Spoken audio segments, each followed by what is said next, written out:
real to him.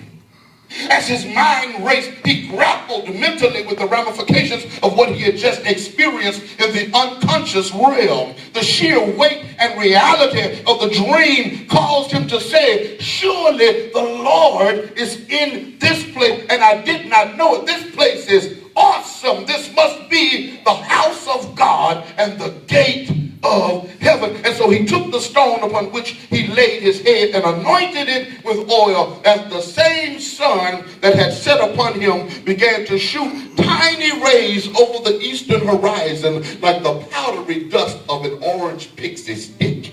Jacob came to the realization that he was not merely on his way to his destiny, but he was living his destiny now. Yeah. All right. He began to understand that life is not a matter of when, but where. Yeah. Instead of waiting to worship God, when he got to the place where he thought he was going, he decided to pour out oil and worship God in the place that he was presently. All right. I thought we were going to get that. Come on. All right. I hear you, Doc. All right. Jacob got to the point where he realized that it wasn't about where he was going, that it was where he is presently, that he needed to drop his anchor where he found himself and began to do the work of ministry where he was. He couldn't wait till he got to the big church that was in his dream. He had to begin the work now.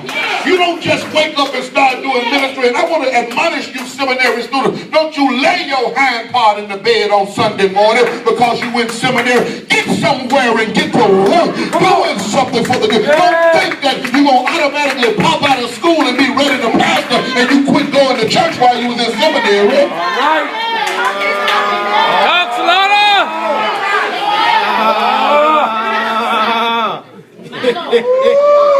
You're helping somebody, Doctor. Yeah. Please understand. I'm almost through. Please understand. Jacob, because you ain't going to be fit for the church. Please understand. Jacob was in a town called Luz, which was 35 or 40 miles north of Jerusalem. He still had many miles to go to travel before he got to where he was going. Luz, what's this? Luz means turning away or departing from. It's powerful in that the reality is in order to get to where you're going, you got to leave where you are. The place where you find yourself comfortable, you have to leave that to go to where you're on your way to because you ain't where you're going yet. Fix it, Reverend. That which seemed to separate or create distance was actually a place of unity.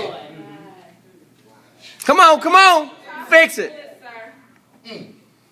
And so he changed the name to Bethel or house of God. Jacob must have come to the understanding that there is a spiritual aspect to every move that we make, every journey that we take, every loss that we experience, and that God is with us even in the most dark and lonely and hurtful part of the journey. Jacob's character, however, is not changed to the core. Yeah, he had an experience with God. Yeah, he had a vision. Yeah, he dreamed about God, but it didn't change him to the core.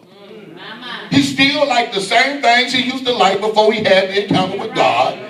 He still conducted himself basically in the same way he did before he had his encounter with God.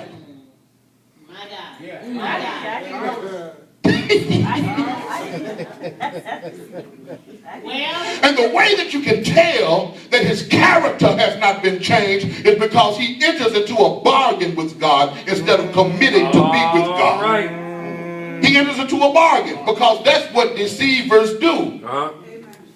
He said, if God will be with me and will keep me in the way that I go and will give me bread to eat and clothing to wear so that I come again to my Father's house in peace, then the Lord shall be my God, and this stone which I have set up for a pillar shall be God's house. Well, that's a crazy deal. Show it to him. Who would take that deal? Show it to him. If the Lord gonna feed me, if the Lord gonna see about me, if the Lord gonna take care of me, if the Lord gonna make the folks who I did wrong accept me back. Yeah.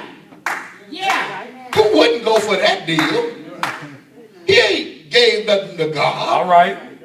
He was still the old ratchet Negro that he was before he had the encounter with God.